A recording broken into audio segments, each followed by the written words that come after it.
কাশ্মীরে পাক ভারত গোলাগুলি চলছে, আর একদিকে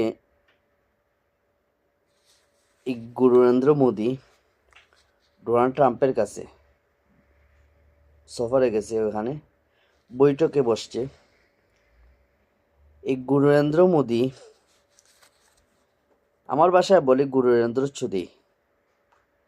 তো এই কুকুরের বাচ্চা, সে আমাদের দেশ সম্পর্কে কয়েকটা মিথ্যা প্রপাগান্ডা চড়াইছে। ট্রাম্পের কাছে বলছে যে সেখানে নাকি হিন্দুদের নির্যাতন করা হচ্ছে, এখানে হিন্দুদেরকে নিরাপত্তা প্রয়োজন। অথচ আমাদের দেশে আজও পর্যন্ত কোনো হিন্দুদের উপর আক্রমণ করা হয়নি। বরঞ্চ আমাদের দেশে যারা হিন্দু আছে, এরাও নিজেরাই বলছে যে বিগত তাদের যে ধর্মীয় উৎসবগুলো কয়েকটা গেছে, তারা নিজে বলছে আমরা আগের চাইতে অনেক ভালো আছি, অনেকটা নিরাপদে আমরা ধর্মীয় উৎসবগুলো পালন করছি। আমাদের উপর আক্রমণ করবে কি? আমাদের উপর সেনা বাহিনী, পুলিশ এবং স্থানীয় ছাত্র জনতা এবং ইসলামী দলগুলো নিরাপত্তা দিছে। এখন বলেন, এই যে কথাগুলো সে মিথ্যা পড়লো, আর এদের কথা আমাদের বাংলাদেশের যারা হিন্দুদের ভাষা মতে আর এই গুরু নরেন্দ্র মোদীর ভাষা মতে কি সাংঘর্ষিক হয় না?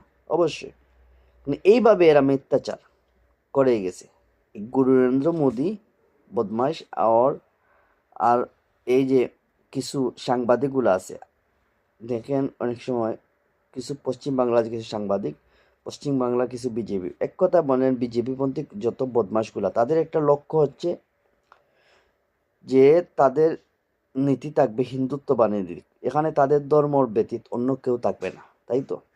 এই জন্য ইসলামী যখন কোনো শাসন ব্যবস্থা কোনো একটা রাষ্ট্রে কায়েম হয়, তখন এদের সহ্য হয় না। ওরা এই ইসলামী রাষ্ট্রকে কিভাবে ধ্বংস করে দিবে। আমাদের বাংলাদেশ কিন্তু এখনই কোনো ইসলামী রাষ্ট্র হয়নি, তারপরেও কিন্তু ওরা আমাদের বাংলাদেশকে নিয়ে মিথ্যা প্রপাগান্ডা চালাচ্ছে। অপরদিকে ভারতীয় সেনারা পাকিস্তানের উপরও গুলি করেছে, পাকিস্তানি সেনারাও কিন্তু ভারতের উপর হামলা করেছে। আজকের একটা তথ্য মধ্যে জানা গেছে যে ভারতের একটা সেনাঘাঁটি উড়িয়ে দিয়েছে। আমি ধন্যবাদ জানাই পাক সেনাদেরকে, এটাই হওয়া উচিত। তবে আমাদের বাংলাদেশেও সতর্ক হওয়া উচিত, কারণ একসময় একজন বুজুর্গ বলছে পাকিস্তানিরা এবং যখন কাশ্মীর বিজয় করে নেবে, তখন ভারতীয়রা যে কোনো সময় পূর্ব দিকে একটি মুসলিম ভূখণ্ডে আক্রমণ করতে পারে। আর পূর্ব দিকে যে মুসলিম ভূখণ্ড একমাত্র আমাদের বাংলাদেশ, এটা কোনো সন্দেহ নেই। তবে বাংলাদেশ ছাড়াও কিন্তু তাদের এখানে ভূখণ্ড বা শহরও বোঝানো হয়েছে।